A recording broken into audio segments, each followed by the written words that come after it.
This is the first time that we have a new person hosting this event. Please welcome Maro and encourage him.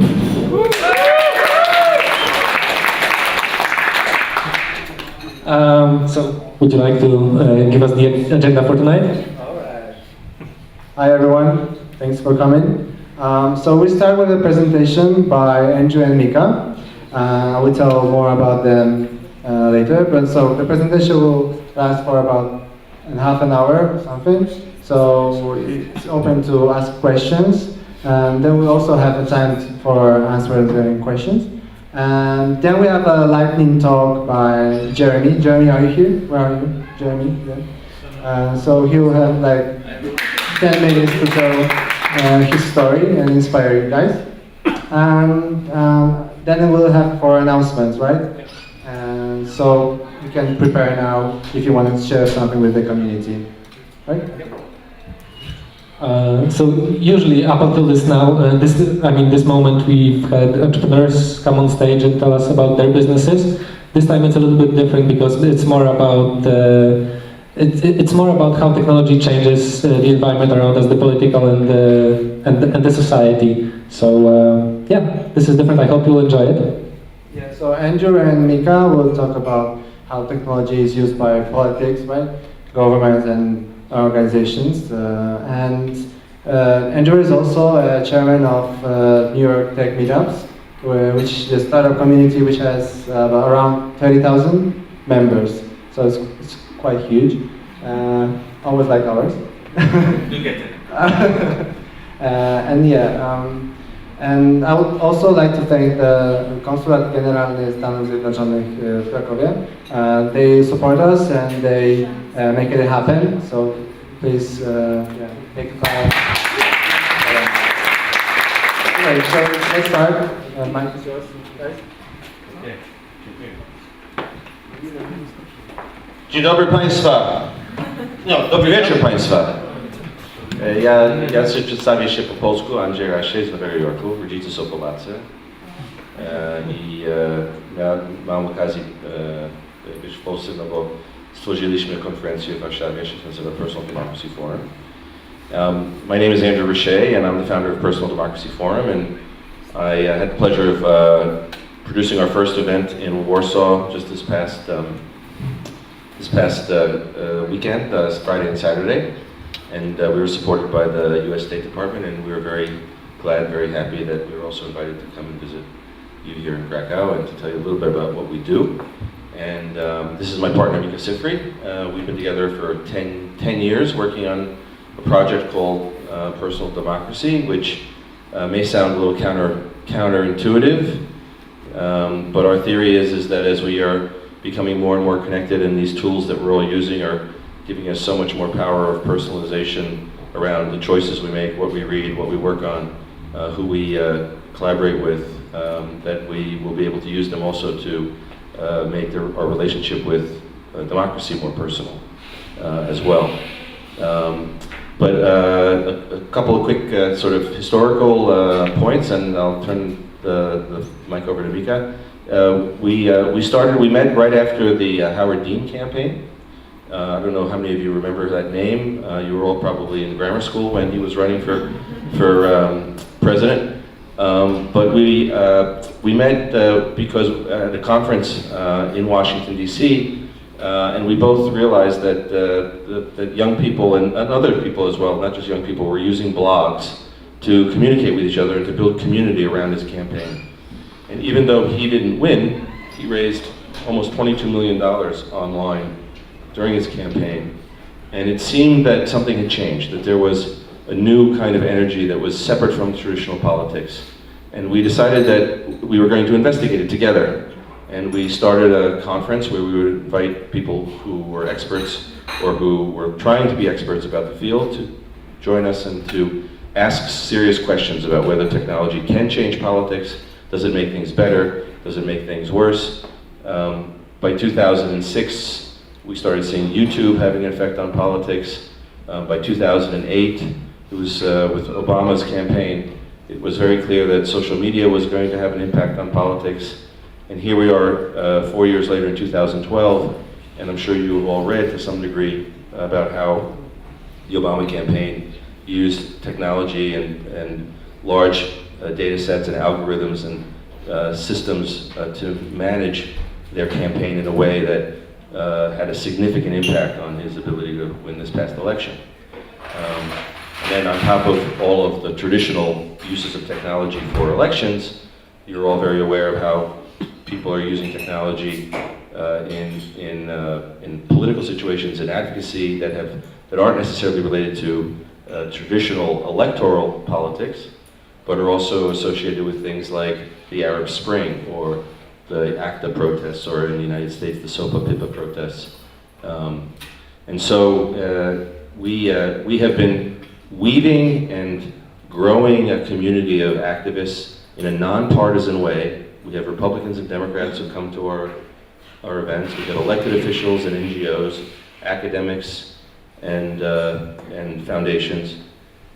And our belief is that the community of people that are interested in these subjects is growing around the world, not just in the United States, but everywhere. And there are entrepreneurs who are not just interested in making money from technology, but are also interested in using the technology to make the world work better in ways that has huge political consequences.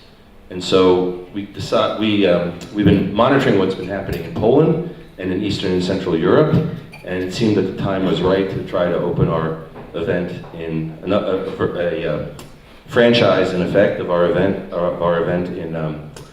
in Poland, and we were very fortunate to turn on the lights. Anyway, so we came to Warsaw to start this conversation, and we're just going to put some. Is that hooked up? We came to Warsaw because we started meeting. No. I don't like it. My better license. Sorry. Anyway, we came to Warsaw because we started meeting people at our conferences that we held in Barcelona, in Washington D.C., in Rome, in Paris, and London, and started realizing that there was a lot happening outside the United States. And we were right. We had over 300 people attend our first conference, basically announcing it 2 months before. And people from 16 countries came, and we had some representatives of the Polish government, and it was the U.S. ambassador was. Well, we were lucky enough to have him come and spend some time with us and stay with us the whole morning. So we feel like something's happening here too, and so we're very pleased to be participating and sharing some of our thoughts with you. I'm going to ask Micah to explain one of our signature ideas, though, because you're all members of this. You're all members of the Internet Public. So Micah, maybe you can explain what the Internet Public means. Oh, okay. Hi, it's nice to be here. Actually, I just wanted to ask, how many people here are under the age of 30? Raise your hand. Okay, more than half of you. Okay, so I'm a little older, and I apologize for the world that my generation is leaving to you. And that's because there are a lot of big problems that we face. And I think that, I mean, to me, the thing that gets me up in the morning is the hope that this new thing that's going on, which grows out of being networked, being connected, and being open, that it has a chance to enable us collectively to solve problems better than the generation before. We don't know if that's true, but it's like the only silver lining that I see. And I'll come to the Internet Public in a second, but we spent the morning touring here. We visited Auschwitz and Birkenau, and it's on my mind. So I can't think of little things, I'm thinking of big things. And so the difference about the time that we live in compared to 20 or 30 years ago is that today we all have a potential voice, right? And the question is whether we're going to use it. And the thing about that voice that's different is we're not in the age of the leader as the man on the horse, you know, the shining knight who comes to save us. That kind of leadership is ending.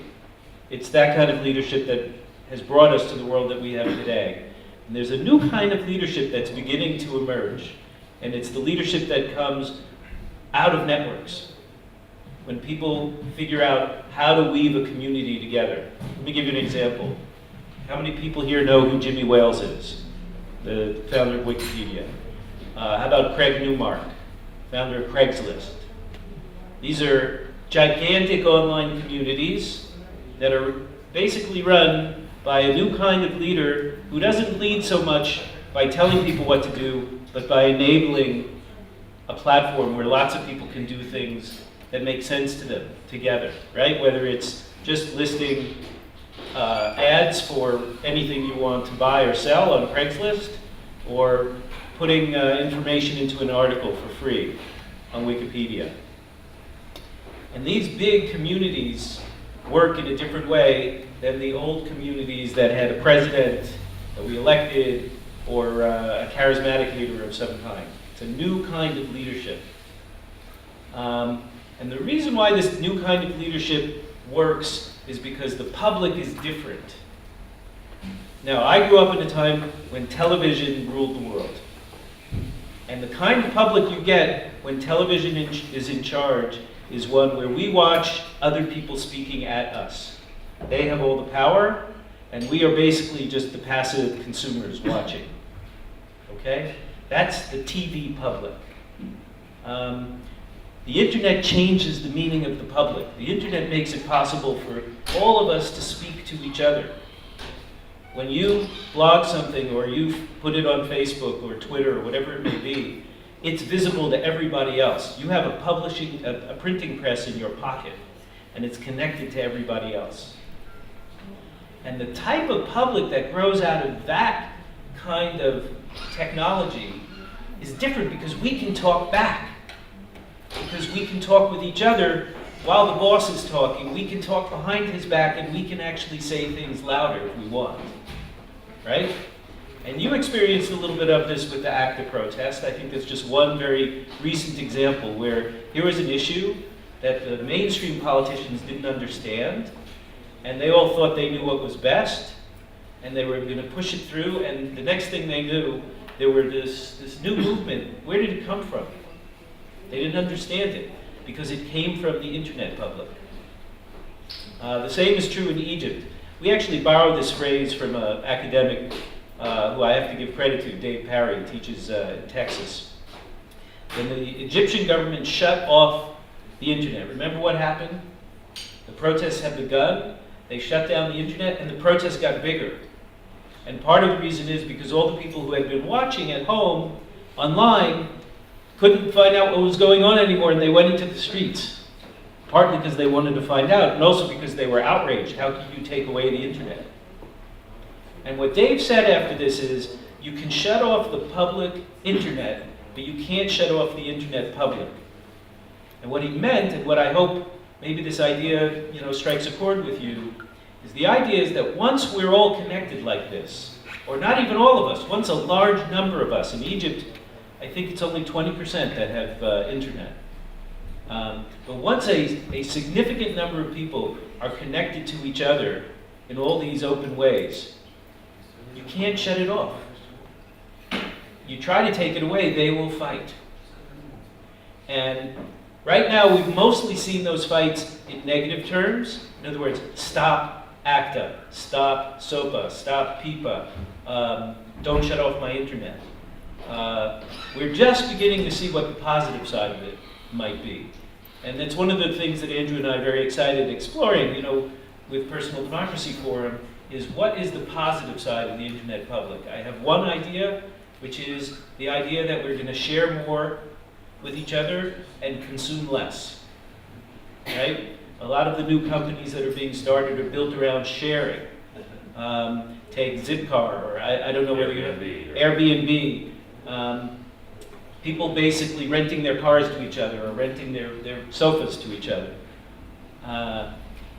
The idea of sharing more and consuming less also makes sense at a time when we can't afford to keep destroying the environment as much as we are, and where people need to save money.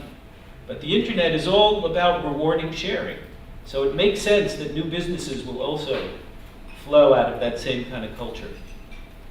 So we're excited about the future. I mean, it's a scary time. There's definitely some big, hard challenges that we're facing, but we're facing them with new tools, with new capacities, and we actually think with a rising new public, an internet public that is going to get more and more serious about solving these problems in a new way. So I don't think we want to talk a lot. I mean, I wanted to say one or two things about just what is personal democracy, media, what is our company, what do we do, and then maybe Andrew should say a little bit about the New York Tech Meetup, which he is also the chairman of, and then we'll take questions from you. I was hoping to show a slide or two. We have two different websites. We have one which is built around our conference, Personal Democracy Forum, which we started in 2004, and we do it every June in New York. We get about 1,000 people who come. And then the spin-off conferences like the one we just did in Warsaw in different parts of the world, which the same community is coming together in different places. So if you go to personaldemocracy.com, you can see the archive of our conferences, you can see other talks and events that we've hosted. I think it's that laptop.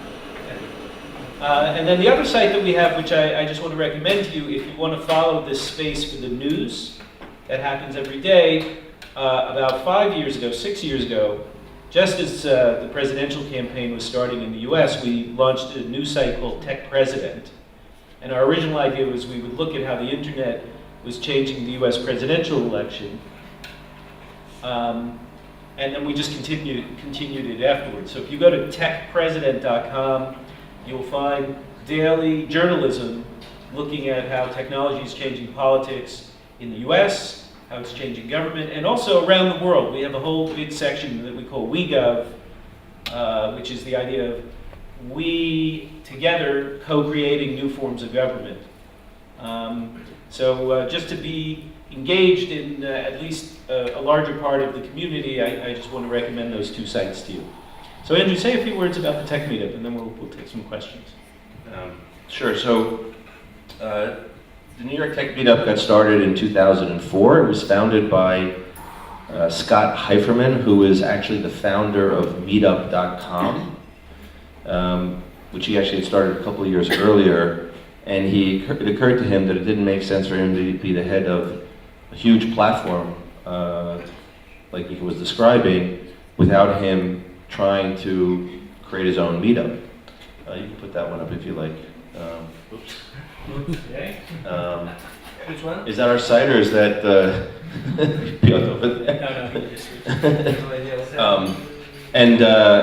And so it started with 3 people meeting in a conference room sharing stories about their startups.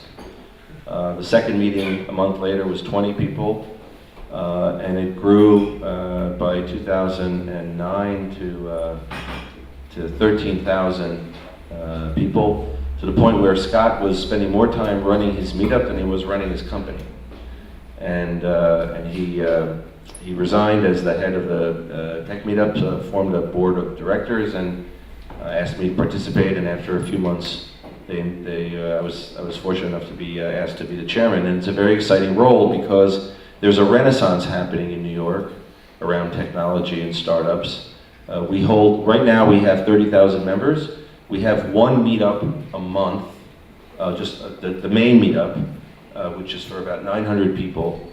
And it's, if you think about it, we can only fit 900 people into this room. We have 30,000 members. So what happens is exactly what you would think, is we sell the tickets out in 1 minute whenever we put them up on sale. And then there's usually a line of about 150 people outside of the venue hoping that somebody will have an extra ticket or that somebody won't come. And then we spend an hour and a half doing 5-minute demos of products. They're not talks, they're just demos, 3 to 5 minutes. Show us what you built, show us your code, show us your app, tell us a story about your product, We take a few questions. We don't allow questions about business models. We don't allow questions about how you're going to make money. We just want to understand what was the passion behind your idea and why did you design it the way you did. We also now become so big that we live stream the meetups, and so there are satellite meetups the same evening at various locations throughout New York, where thousands of people who couldn't get a ticket to the in physical place go to a place like this and watch it on a screen. Fortunately, those places have a bar, so people are able to have a drink while they're watching, because the main place we don't. But I'll give you an example of one of the demos. It was done actually 3 years ago. There was a website, a service called Twilio, which is a phone company designed to be in the cloud. Basically, text messaging, voice over IP, any of the distribution of phone networks for employees that might be in their homes as opposed to in an office, all could be handled by this platform called Twilio. And the chief technology officer for Twilio came to the New York Tech meetup. He was a little late. He got up on stage. He said, "I'm sorry, I didn't have time to produce a demo, but don't worry, I'll just make something up right now." And so he literally just like we are here, got on his computer and he started to write code. And so we were all looking at a screen, looking at code for about a minute and a half on the screen. In fact, he made a mistake. He forgot to put a semicolon somewhere. Someone from the audience yelled and said he forgot a semicolon. And after about 90 seconds, a phone number appeared. And he asked everyone in the audience to take out their phone and dial the number that appeared on the screen. So we all did. And we were instantly connected to each other. All 1,000 people in the room were all on the same phone line together. No pressing of, it wasn't a bridge. It didn't have any extra numbers. We were all on the same line. Of course, we all started to laugh and giggle and smile, and we were amazed that he was able to do this in such a short period of time. He asked us then to hang up our phones, to disconnect, which we did, and then he displayed all our phone numbers on the screen. And after another 10 or 15 seconds of coding, he smiled and pressed the key on his computer, and all of our phones rang simultaneously. And everyone cheered. It was about 3 minutes, and everyone cheered and was applauded. And the reason why, though, is not because they saw a great demo. The reason why is because for them, that demo represented for them that they are part of a generation that's literally writing the architecture of the future. That through that demo, they were able to sense that they were part of something new. And they knew whether they were doing an app that was a mobile app, or whether they were building a website, or they were building a fashion site, they knew that something was changing. And that energy is now expanded to not only 30,000 members, but to a much wider community of people in New York who are participating in this technological revolution. And it's very different. You've probably heard the term Silicon Alley, Silicon Valley. Well, we call ourselves Silicon Alley, and they're very different communities and have different reasons to exist. So Silicon Valley, as you know, is where Google has its offices, Apple has its offices, Intel has its offices in California and San Francisco, and there's a fantastic startup culture in Silicon Valley. There's a lot of money in Silicon Valley. There was a lot of investment in science and in proprietary software by Stanford University. Students from the university were partnered with venture capitalists, and many companies were formed. And it's an amazing place, for sure. But a lot of the innovation in Silicon Valley was based on the notion that hardware was marrying software. The infrastructure of the internet was basically laid through much of the innovation that occurred in Silicon Valley. In New York, when the internet first started to appear in everyone's lives, in the early part of this century, when we were all using email and we were starting to surf the web, there weren't a lot of reasons for people to go online. There were not that many great websites. A lot of companies, I'll give you an example, the record industry, even though digital distribution was available, you could distribute music online, there wasn't yet the infrastructure to make them invest heavily in it. So many people in traditional industries ignored the internet or just thought it was a kind of an interesting thing to add to their lives, but it didn't fundamentally change the way they lived their lives or made money. But now, here we are in 2013, we have 4G networks, we have iPads, we have tablets, we have iPhone 5, so there's a new phone every 3 minutes by some new company with some new feature. Our televisions are connected to our computers are connected to our phones, and before you know it, they'll all be connected permanently to our brains. The infrastructure, the wireless infrastructure, the broadband infrastructure is now extensively distributed. So I guess what I'm trying to say is that in New York, the reason why there's a renaissance happening is because New York has had a strong community of talent in advertising, in book publishing, in magazine publishing, in newspaper publishing, in the fashion industry, in the music industry, to a large, and also the financial services industry. In industries that were primarily responsible for the distribution of content or the distribution of information, financial or otherwise. And because they were not able to take advantage of it before, they sort of missed the infrastructure layer. But now, because of all these networks and because of these devices, they are able, and oh, one last thing, and because the cost of coding has dropped dramatically, whereas the company 15 years ago would have cost $1 million to start, today it would be an app. Or you might be able to start a company by coding yourself without having a lot of knowledge. It has created a renaissance where we're not seeing hardware marrying software the way we did in Silicon Valley, but we're seeing content marrying technology, and it's creating a complete change and transformation among all the traditional industries.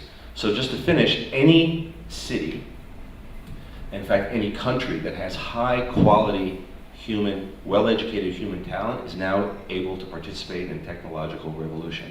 And Poland is, as we were mentioning before related to politics, Poland right now has this huge opportunity because there's so many great engineers here. Poland is economically in a very good position, as well as from a technical perspective, in a very good position to participate in a leadership role in a 21st century economy. And so we don't have to wait for Silicon Valley anymore. We don't have to rely on Silicon Valley. In fact, I think parts of Silicon Valley are going to go away. If there's what we can really see is that technology is no longer a slice of the pie, or in Polish, kawałek szalotka. It's the pan. It's actually supporting and changing and dynamically reinventing every industry that currently exists. So you may be 1,400 people following you on Facebook. I wouldn't be surprised if I came back in a year and you were 3,000 people. You have a community here. This is exactly what you should be doing, meeting, talking with each other, sharing. You have a fantastic future, and I hope that we can create a bridge between New York and the Hive. So if any of you in New York, we can have you demo at the New York Tech Meetup, and if we can maybe bring some other of those demos from New York here, we'd love to share. So I think that's enough from us. We'd love to take some questions, challenge us on anything that you think we're crazy about, and thank you for listening. So, some questions, maybe?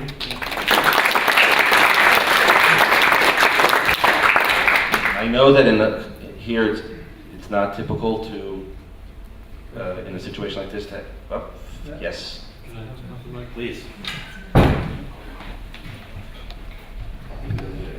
Well, I talk quite. So thank you very much. I'm interested in the personal democracy. We're all into the startups here. But, we've got the head of the Krakow Couchsurfers here. We've got the head of TEDx Krakow here, or the curator of TEDx Krakow here. So we're into the sharing idea. But what can we do to help you do what you do, and what can you do to help us? I mean, I feel like we're aware of this website, we've seen that you exist, but are there specific things that we can do either to help you or benefit from what you do or work together? Because I'm not sure I got that. Oh, so, sure. So the first thing you can do is you should look at a site here in Poland called SeMoment. It's SEJMOMTR, I believe. It's a site that was started by Państwo Foundation, which is based in Warsaw, and it is Same moment. MOMTR, I think. PL. Jak masz No, same? SEJ, same, like this, like the parliament. Okay. No, Same. SE. Jak masz lamy? SEJ. Sam? SEJM, yeah. I teraz na końcu R zamiast N. A nie metr. Oh, MTR. Yeah, that's it. Bingo. No. thank you. Sorry. Oh no, it's my... And this is a site that was built to make it possible for every single Polish citizen to know what every member of parliament is doing, what they're saying, what they're voting on, how they're split by their party, what district are they from. This should have been built by the Polish government. It wasn't. It was built by Państwo Foundation. And so what you can do is you can go to this site and you can participate in asking questions, connecting to your representatives and asking them why isn't Wi-Fi available everywhere in Krakow for free? Why did they vote for ACTA, for example? Or where do they stand on ACTA now? So this is an example of a participatory way that you can participate. Because we have a website. You can certainly read or come to our conferences or read. But what we really are trying to do is we're trying to encourage participation in political life. And this this is an example of personal democracy right here in Poland. And through this organization, you can link to a lot of other organizations that are doing similar things, asking about freedom of information laws, trying to make sure that the data that the government collects is made available and open data, for example, is something you should be fighting for because you can build businesses on open data. You should be asking the government why it's not using open source software, why it's paying companies millions and millions of dollars or euros to pay for proprietary software. So this is an example of what you can do. But probably the last thing I can say about what you can do is while you're busy building your businesses that are making money, if that is a goal, which is not a bad thing at all, see if you can create a byproduct from that business that creates not only money, but creates a social good in the same way. Somebody else? Another question?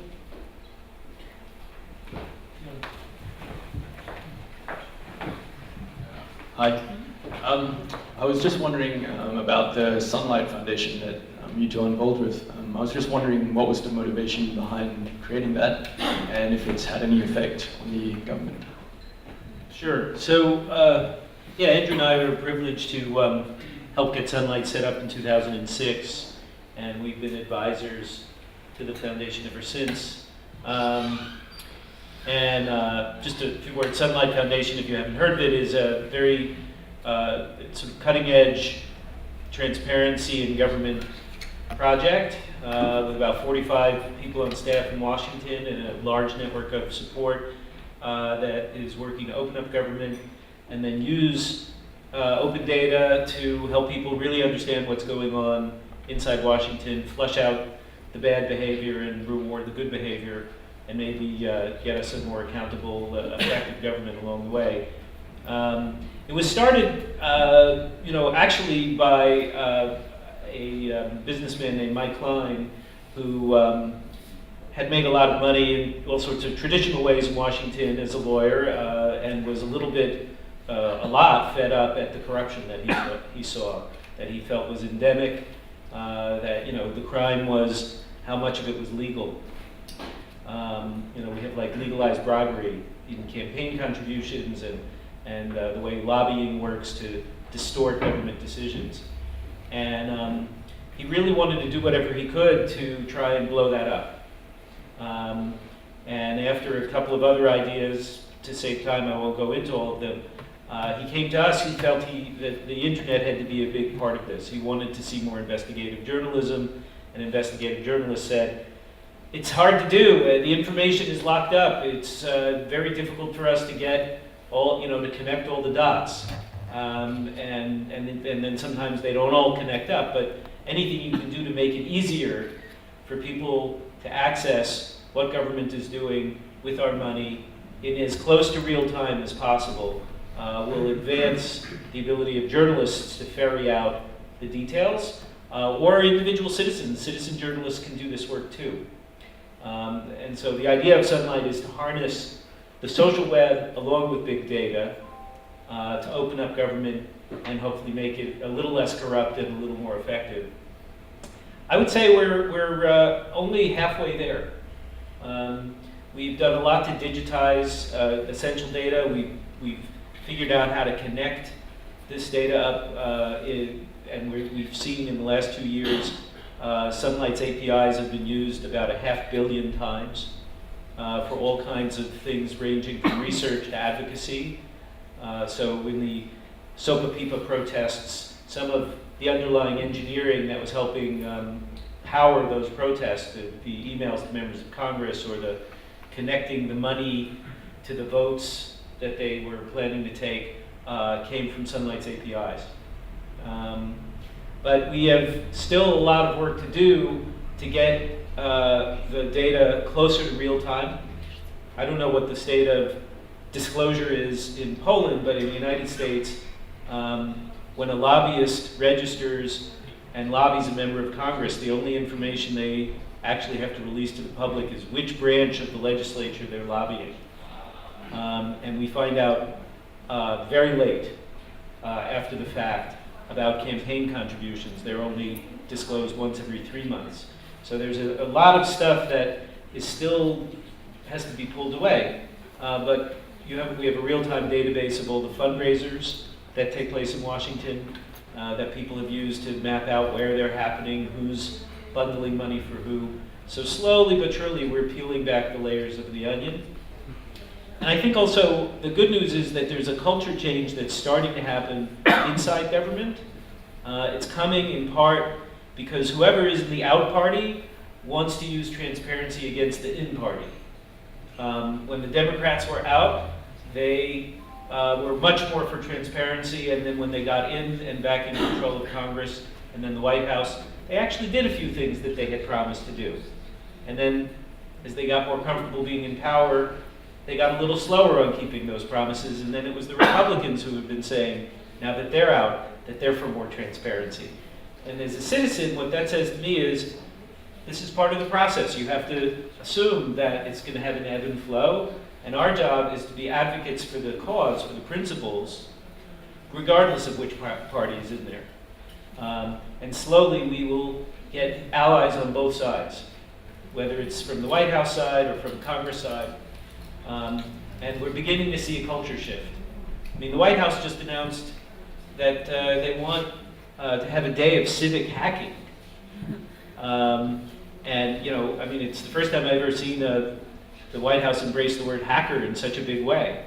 That's a culture shift. 5-6 years ago, that wouldn't have happened. They weren't even allowed to use things like Facebook or YouTube 5-6 years ago. So I'm impatient. I'd like the pace to be faster. And I think we need more things like the Sunlight Foundation. And one of the nice things about Sunlight is it's trying to help groups all over the world. And if you're really interested in this issue of transparency, Sunlight does an annual unconference called Transparency Camp. It happens every year. I think this year it's the first weekend in May. And we'll probably have about 500 people. Last year was about 400, including 50, 60 people from all over the world, including a number from Poland. So it's a good way to tap into this growing community. And there may even be scholarships to go. I don't know. We should find out. But or hold a transparency camp here. At the end of the day, the most important thing to do is to make change where you live. Other questions? Don't be shy. Yes.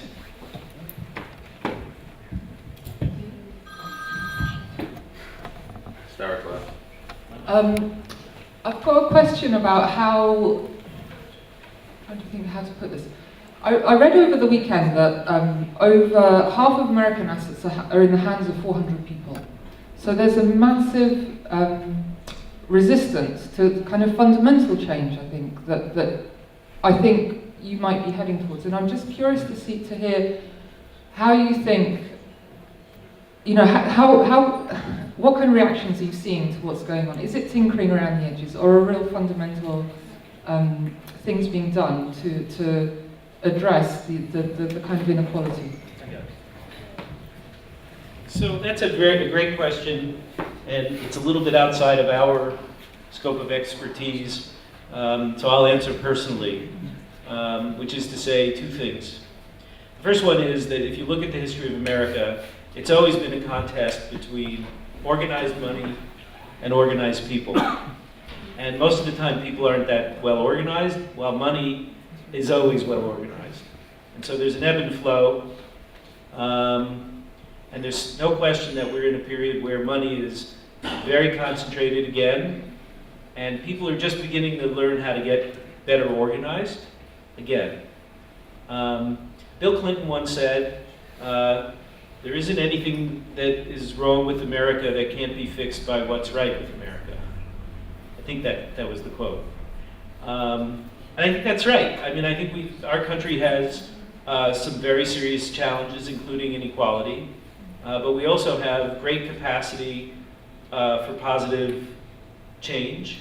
We've done it before, and I think we will do it again. I think we will address that issue, and that part of how it's going to be addressed will be the way I was talking about before, through the power of networks. Because the ordinary person now has the ability to have more voice in the system than they had before. It is true that a handful of people have the ability to buy almost everything if they want, but that strikes most of us as not being right. And so the battle for legitimacy is still very much a live battle. And I don't think that's going to go away just because a few people have so much money. It actually may make it easier to challenge that imbalance. Want to answer? I have a question for everyone. How many of you have read the entire terms of service all the way through before you said clicked agree? All the way through? On any site. On any site or app. You're nervous laughing because none of us have. It's a big problem. Because it's not people in governments, it's people in companies. And we need to be aware of what we're giving away when we're so enamored and so addicted to these technologies that are allowing us to do things that we never imagined. There was an example of good practice on that on TechCrunch, where it had like on the left-hand side the legal stuff, and on the right-hand side it's what this means. Yes. So, and it's sort of like, all this stuff said, this is who we are, and then like loads of legal stuff, this is who you are, and we're not going to screw you over, you're not allowed to screw us over, and they said like, yeah. I thought that was really good because... Yeah, so imagine if every site was like, we have sort of this kind of philosophical dream of creating a site called beforeyouagree.com, which would allow people to crowdsource a reinterpretation of the terms of service into a language that people can understand, so that you can read it and then determine whether or not it would work. And then a good friend of ours by the name of Doc Searles has even a broader idea, which has some potential, maybe when we understand this issue better, about creating a marketplace where you actually offer what you're willing to give up in exchange for what information, in exchange for something you're going to get in return, and that you can create a marketplace for this. But the point here is that if any of you have a company that you're starting yourself and you get a terms of service and you just, you're in a rush to get it out and you have to put in terms of service, think twice about rewriting the terms of service into a language that people can understand and write it in a way that you would sign it yourself. If we don't take responsibility for the way in which we're connecting, we're going to cede control of the internet to people who we don't know, and people who have far more money than we do and are connected to government much more than we are. And the idea of an open internet will be lost because we didn't take responsibility and didn't take our place at the table while it was being negotiated. Are you working in just curious, by a wave of hands, are you working on mobile apps, websites? Mobile apps? One? Websites? For the Polish market? International market? Okay, by a show of hands, are you optimistic? By a show of hands, are you pessimistic? Well, your question gave you away, I'm sorry. Well, you should be optimistic. You have your entire lives ahead of you, and imagine, if you were, when you were growing up, before you even knew what the internet really was, and the way you're using it now, imagine being alive when the printing press was invented. And to give you a sense of how fast this is all going to go, I'll just leave you with the image of the Air and Space Museum in Washington, D.C., where if you go into, this is a decidedly non-internet related example, but if you go to the internet, you go there to the Air and Space Museum, and you walk in, the first thing you see in the ceiling of the museum is the airplane that the Wright brothers used to fly the first time in North Carolina, hanging in the ceiling, the original plane. And directly below it is the Apollo 9 space capsule that carried the first humans to the moon, where they landed on the moon. Only 66 years separated those two technologies. So don't ever assume what you're doing now will stay the same. It will not. But please stay optimistic. Thank you very much.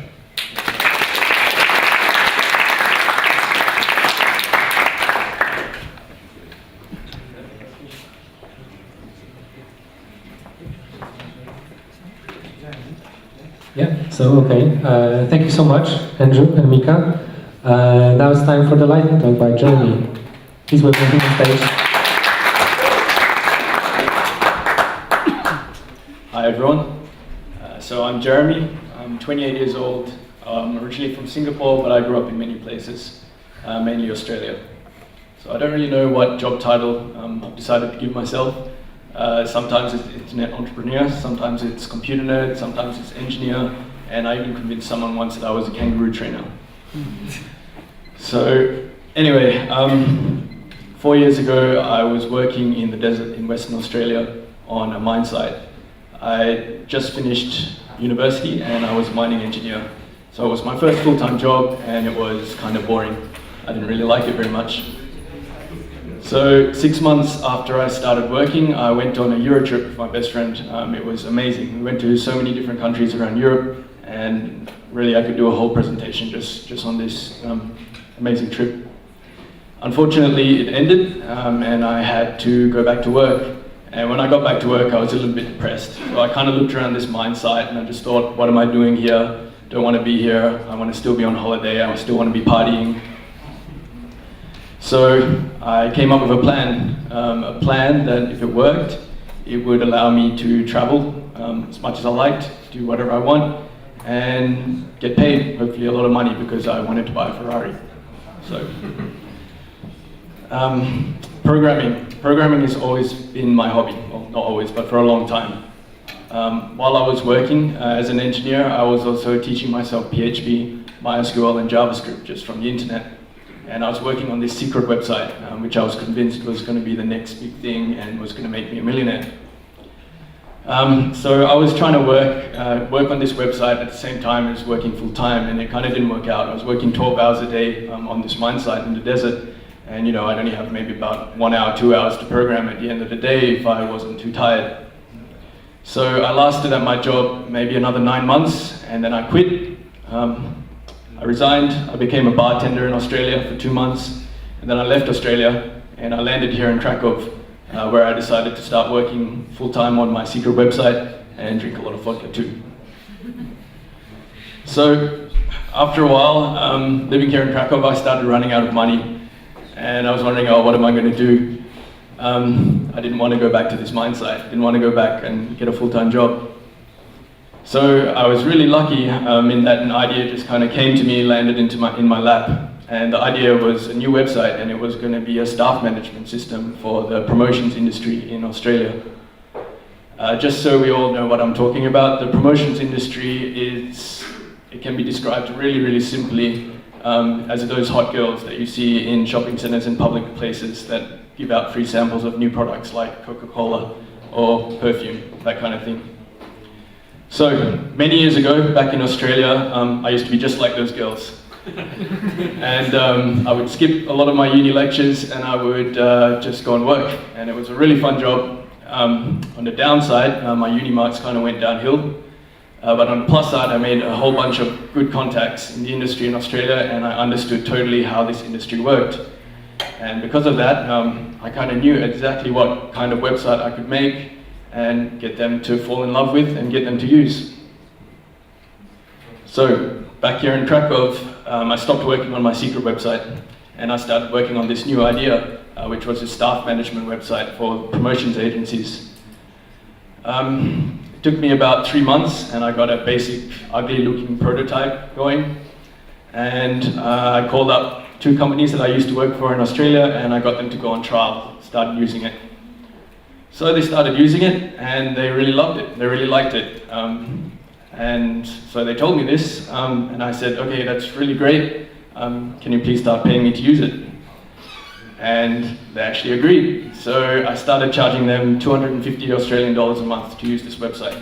That's about roughly 800 zloty. And so they actually paid me. And so the first time I got my paycheck from them, it was really, really great. First reason, because I was poor and running out of money. Second reason, because it made me realize that my plan was actually going to work. That I could do whatever I wanted, that I could travel, that I didn't have to work full time and I could still make money. So I just thought all I have to do is get more clients, get bigger clients and charge them more, and then, yeah, really I can do whatever I want and not work anymore. So for the next 2 years, that's exactly what I did. I traveled a lot. I've lived in so many different countries. I visited so many places. So I've lived in Krakow, I've lived in Tallinn, I've lived in Berlin, I've traveled to Finland, to Canada, to Las Vegas, to Rwanda, and just 5 weeks ago I was actually in India programming on a houseboat. It's actually the most beautiful place I've actually done any work. If anyone goes to my Facebook and finds me, you'll see that's my cover picture. Really beautiful. So all I was doing was programming, improving my skills, improving my marketing skills. I would email, I would talk on Skype, I'd give demonstrations, and I'd do this everywhere, anywhere I was. It might be a plane, a train, an airport, anywhere. So today, Staff Connect, which is the staff management website, is the most widely used online software by the promotions industry in Australia. Not just Australia, it's also used in America, New Zealand, and soon to be Europe, hopefully. It generates over 10,000 zloty a month, and the cost of running it is roughly about US $110, which is just my hosting fees. I run this website entirely by myself, from wherever I am. And to be honest, it doesn't take much time at all. All I do really is if I feel like I want to make more money, then I do some marketing, try and find new clients. I give a bit of support now and then, and that's it. The rest of the time I'm free to do whatever I like, which mainly lately has just been non-stop programming because I have so many other projects, ideas that I'm working on, which is kind of the reason why I wanted to give this talk to communities like this is, because I'm looking for other programmers who might be interested in working with me, not for me because I'd be a bad boss I think, but with me. So yeah, that's the story. That brings me to this point today. I love what I do. My job is my hobby. I love where I am, doing exactly what I want, and I love pierogi as well. And so thank you all for listening.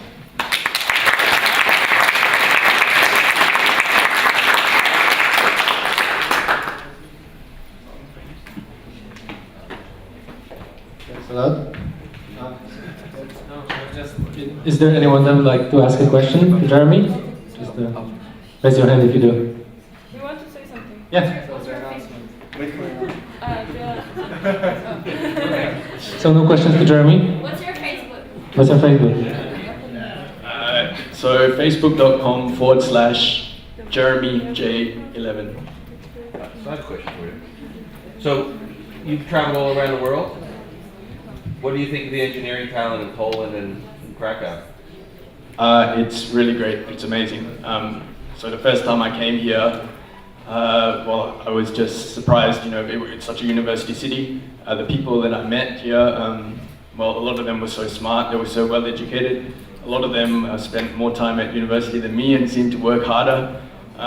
So, yeah, to be honest, yeah, I kind of felt a little bit bad that in that you know, wages here are so low compared to in Australia. And I knew that I had it so good in Australia when I was working as a mining engineer. I was getting paid so much, and I knew that I found that there were people here that you know, they were more qualified than me. And yeah, they just didn't have all the opportunities that I had in Australia. So really, the engineering talent here is amazing. It's great. I would say it's better than Australia. Thank you.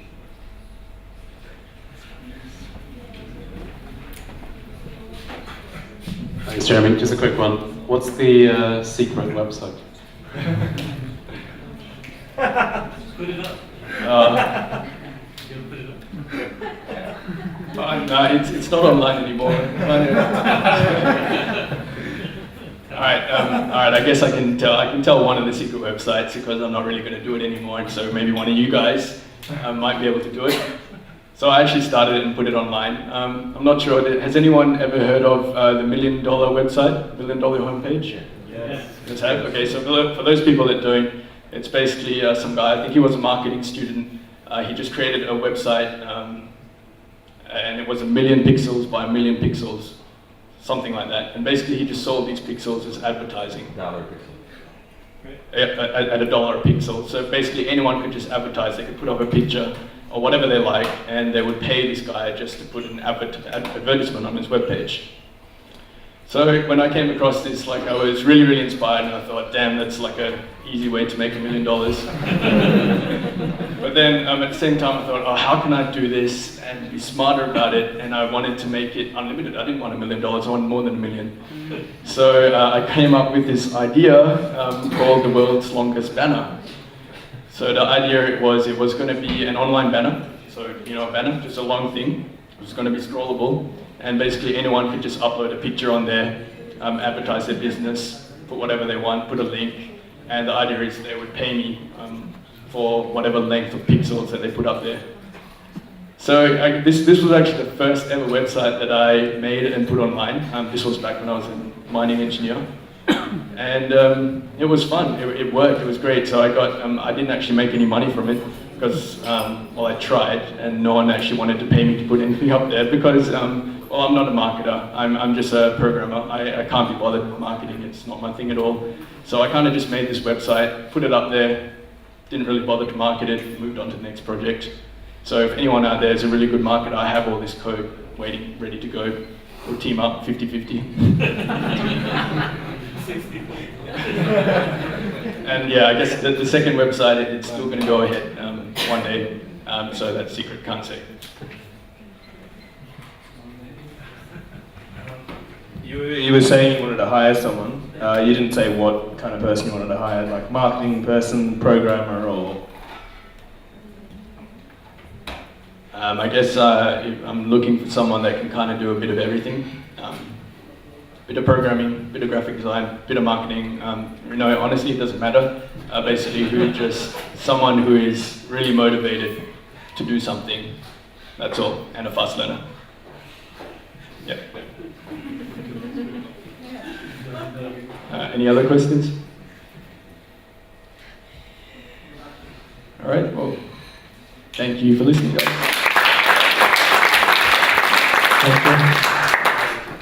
Was this the longest banner? Was it up live? Yeah. I think I saw it years ago. I'm pretty sure I did. Yeah.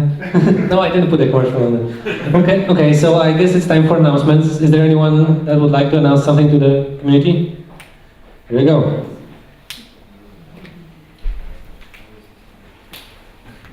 Hi everyone, I'm Eva and Agata from TEDx Krakow. We've just got a couple of things to tell you about that we've been doing, that we've done actually, and that we are going to be doing.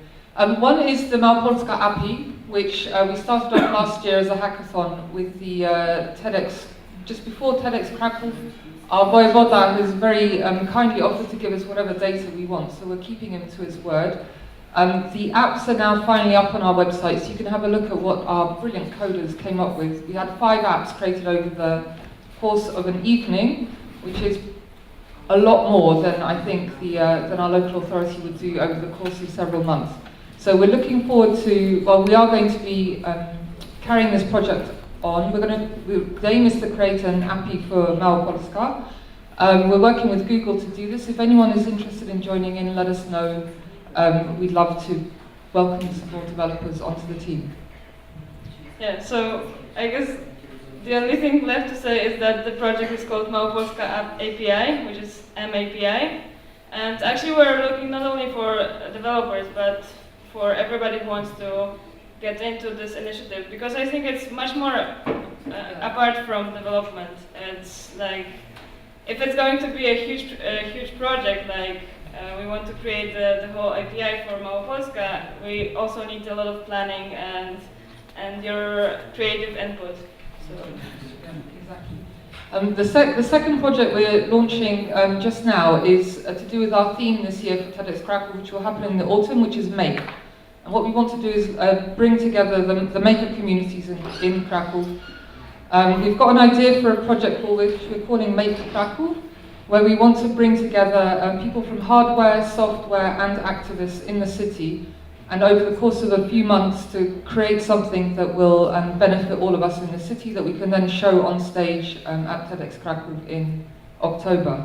So we're talking to the guys, the Święto Cykliczne guys, the critical mass guys, the people who are publicizing the smog problem in Krakow, and a couple of urban planning and architecture groups. And we're bringing them together with Hackerspace Krakow and also some of the developers. So if you want to get involved in that, also keep an eye on our website, on our Facebook page, and let us know. So, thank you. Thank you. Richard? Yeah. Hi, I'm Richard. There's the Thursday bi-weekly Hive open coffee meeting on Thursday this week. So that's at 8 o'clock in Charlotte on Plac Szczepanski. Marta, who organizes it, isn't here. Tomorrow evening there's TEDx Cinema Krakow in Kino 18. And I've had a really, I'm still looking for a volunteer or volunteers to help with the Krakow community notice board.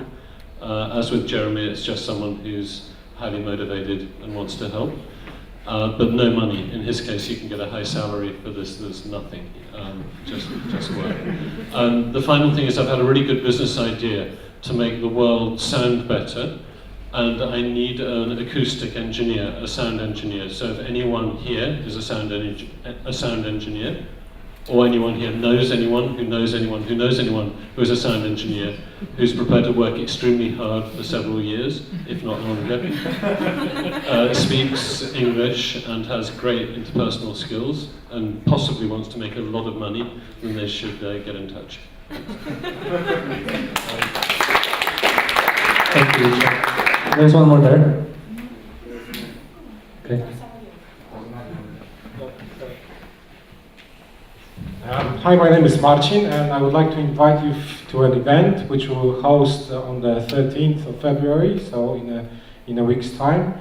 We will talk about SaaS businesses. So if you are interested in this new trend that's going on, converting old-fashioned software to new software in the cloud, I would like to welcome you and invite you to the event. It will be hosted here at 7 p.m. on Wednesday. Thank you.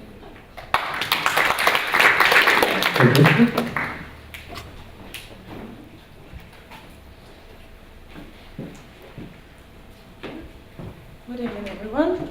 My name is Diana. First of all, I want to have a question to all of you. Who ever heard about an organization called Startup Pirates? Startup Pirates, right? No, okay, so just first of all, 2 words. This is an organization based on development entrepreneurship in Europe. They are based in Portugal. And I'm glad to say that just a few days ago, Krakow was approved for their next event. Their events, it's 1 week, exactly 8 days event. It's a startup accelerator. So around 30 participants, speakers, entrepreneurs. The main aim is bring together people who have idea with the sponsors, entrepreneurs with the people who want to work with them. So Jeremy, maybe you will be interested in this. And my message right now, so I'm new with the team. We have about 4 months for organization this event. It's going to take place in Krakow in, I would say, end of May. Dates are not approved correctly yet. So yeah, that's it for me. I hope also to get some support with Hive. We'll talk about that later. And one more thing for everyone who did the announcements here, could you make messages maybe on Hive group? Because some people will say to get in touch with somebody with some organizations. All right? Thanks. Thank you. Are there any more announcements? Okay, so just one last thing was that it was great to hear Jeremy's kind of a lightning talk, like a very short talk. We usually invite speakers to those to events to make big, longer talks. But if you know anyone, or if you'd like to do a lightning talk yourself, then just contact us at marek@joinhive.com or piotr@joinhive.com. Then yeah, that's it. So yeah. We're thinking about coming back to pitching session. So probably next Hive will be in March. So if you have an idea, so yeah, just write me an email. So we will probably do it. So yeah. Okay, so that's it for tonight. Thank you so much. I hope you enjoyed it, and yeah, let's get into some networking.